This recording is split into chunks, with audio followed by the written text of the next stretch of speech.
All right. Another episode of NBA 30 for 30, 30 teams, 30 minutes. Solo again, so this is going to be 15. I feel like I'm on one of the diggers on, what's that movie called? Armageddon, where they're begging to get a chance to dig, and they're promising that they can meet the drill depth. I'm going to meet the drill depth. I will get out 30 teams before the start of the NBA season on Tuesday. So I got to bang them out. It's football Sunday. The game is trash. So let's go ahead and get it going. Chicago Bulls. I think if you start about the Chicago Bulls, there's two players that really decide their season and their outlook going forward. It's Patrick Williams, rookie, and Lauri Markkanen. So let's start with Patrick Williams. He was someone that had a meteoric rise in the NBA draft. He's someone that wasn't even a starter at Florida State and got drafted high. You know, we've seen this before with Williams on North Carolina. They got drafted high in that ill-fated draft where Atlanta took him over Chris Paul. So this is not something that's happened before. You used to have it back in the days. I was listening to the NBA ESPN draft insiders where coaches knew that they had great players that were unheralded, and they would put them on their bench and try to keep down their minutes so they wouldn't lose them into the draft. And Marvin Williams was one of those players, but it looks like Patrick Williams might be one of the Williams things. But watching him play in the preseason, one thing I was just impressed by his size and his poise. It's a preseason game. I watched a preseason game of Anthony Bennett not too long ago, the ex-Cavalier who was the number one overall pick, where he looked great, so you can't draw too much from it. And I'm not drawing from it his points, rebounds, or anything like that. It's just the poise that he had, the feel that he had in the game. The kid has tremendous size as a wing, tremendous size. I think he's about 6'9". He has a great NBA body as well, very confident in his handle already.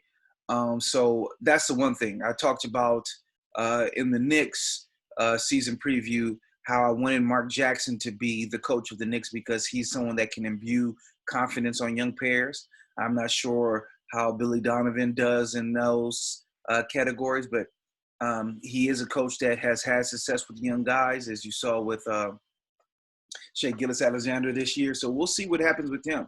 You know, this team has Zach Lavine, and Zach Lavine is a young player. I think Zach Lavine's only 25 or 26, so there's still some growth in him that could be potentially be there. But I'm kind of tend to think that the cake is baked with him just because of the pushback he gives towards people who critique his game. I don't think he's as open as inviting to the criticisms. So, and even if the cake is not baked with him, I think he's a great scorer. You always need guys that can score on your bench, but as a lead player, I don't think it's him. So back to Patrick Williams. Once again, great size, great ball handling. They have Otto Porter on the team. They have a lot of, even if you want to switch them to the forward position, you have Markkanen, you have Carter, you have players that need minutes, but obviously if someone's a number one, 3 overall pick, I believe, they're going to have to find a way to get him minutes and get him on the court, hopefully. So I see a lot of upside and potential in him. The next thing you have to talk about is Lauri Markkanen. The player that he is, he got some Dirk Nowitzki comparisons. Usually that happens with any European big man that can shoot. He's from, I believe he's from Finland. He's not from Germany, but I was a big fan of his coming out of college. Injuries have kind of hampered his development. But, I mean, obviously it's sacrilegious to compare him to Dirk, but I do think he can be an offensive player, maybe not of Dirk's ilk, but an offensive big that can be feared. Maybe, you know, one of these offensive bigs where we're talking about one of the best offensive bigs in the league. That's how much I believe in his skill. There was an article that Zach Lavine wrote about him in the pairing with Wendell Carter and how a lot of eggs are on their backs. And I'm a big fan of Wendell Carter as well. The Tito Horford comparisons that he got coming out of college haven't got to fruition, but once again, this is another player who's been hurt a lot. So maybe hopefully this is a season where they can stay healthy. So that pairing is something that interests me. I think they're a pairing of the modern NBA. Both of them can shoot it a little bit. Both of them are very skilled, can pass it. So you're not going to have a situation where they're just like space eaters and cloggers. They actually can play and move.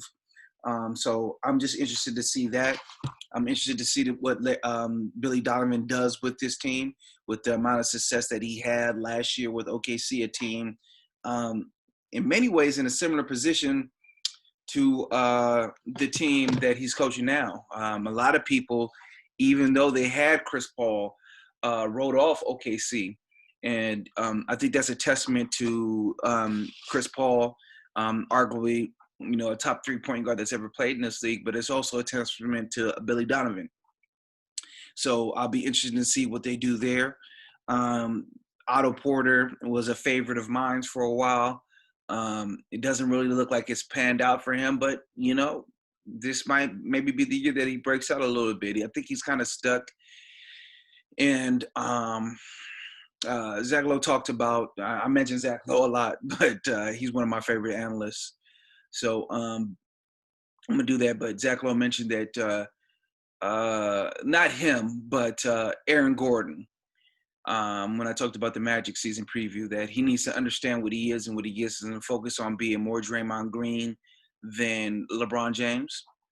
And I think that that applies to Otto Porter. If Otto Porter really embraced, let me be a dominant defender, a 3-and-D with enough game to, if needed, to attack off the bounce and to make plays, I think he could really thrive. I think, once again, it's hard to say that a player is capped out, but I don't see the upside of him as a 20-point scorer. I think if he really focused and embraced that role, I think that's when you maximize the player that he could be. Like, I don't think he's laterally as quick as Danny Green, but a player in that ilk, where I focus on the defense and while Danny Green, he might not be as laterally quick as Danny Green, he wasn't really suited to guard bigger wings early in his career. So maybe that could be a focus of his, that while I don't have the quickness, I can have the strength and size to guard the bigger wings. The most dominant players in our league are these biggest wings, the LeBrons, the Kawhis, the Kevin Durant's. So if you become a player that can defend these type of players, the Tatums, and shoot and defend, I was looking throughout the league for who is the premier 3-and-D player, and a lot of these players have kind of aged out. So there is a place for that mantle, and that mantle gets paid a lot. I mean, we're paying shooters a lot. You combine that with defense, you can get paid a lot in this league. So that Coby White is another person. Obviously, he's a rookie, more of a skill type guard, not a real aggressive as far as athleticism, overpower you with athleticism, attack downhill guard, but he's someone that was drafted as a lottery pick. To see how he comes around is also going to be very interesting. Is he a true point guard? Is he more of a scoring guard? I always have a belief with non-athletic guards in the NBA that it always takes them longer to develop. So you'll have like a John Morant that explodes on the scene, Derrick Rose exploding on the scene, Russell Westbrook exploding on the scene.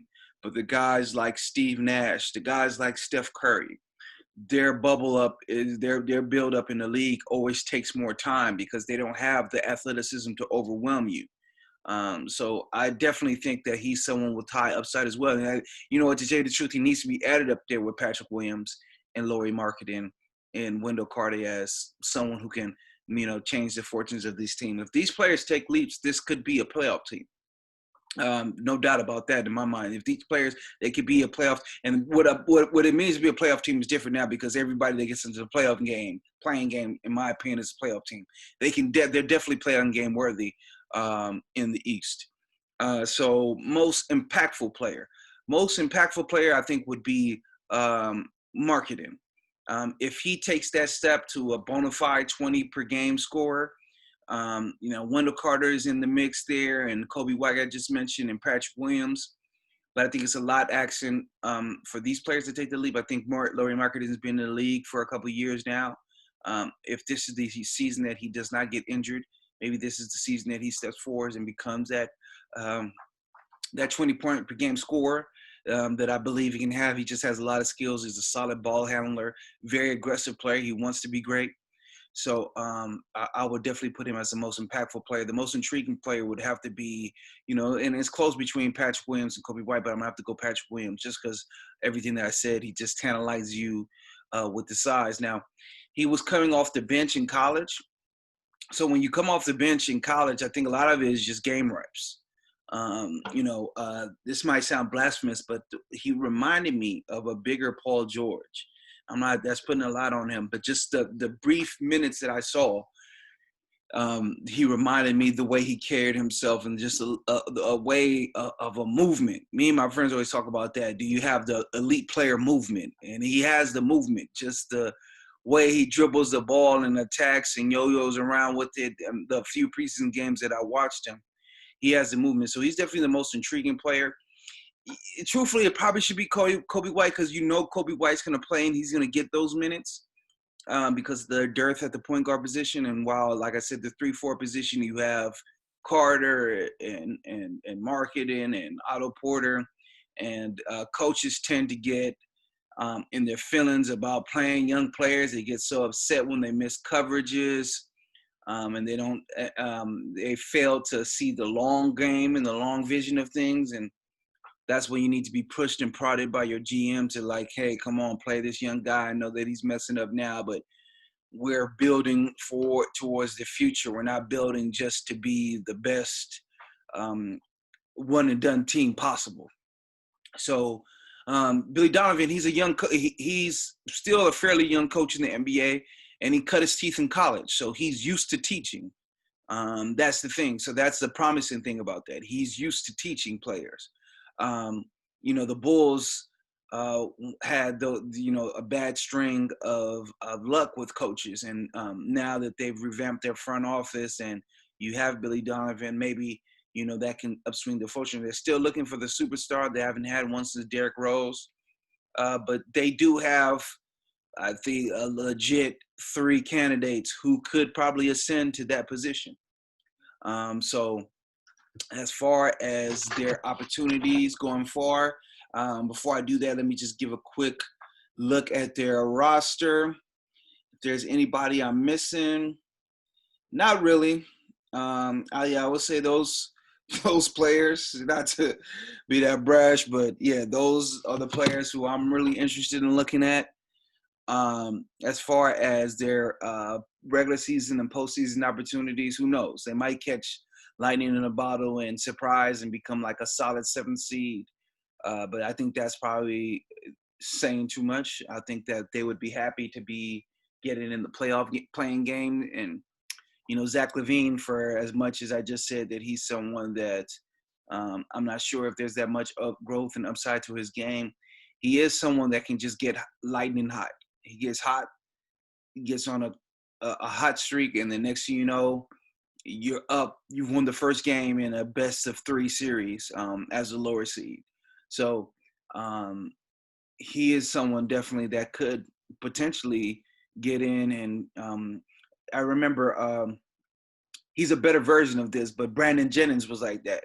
When he played on the Bucks, if he started off hitting the first couple of jumpers, it was over. You're not, because he's going to shoot you out of the game. If he's hot, it's over. He's going to shoot you out the game. So Zach Lavine is one of those type of players as well. I think if he gets hot, he shoots you out the game. So they definitely have an opportunity. But yeah, that's probably where I peaked their ceiling at, as maybe, fighting to get into playoff playing game.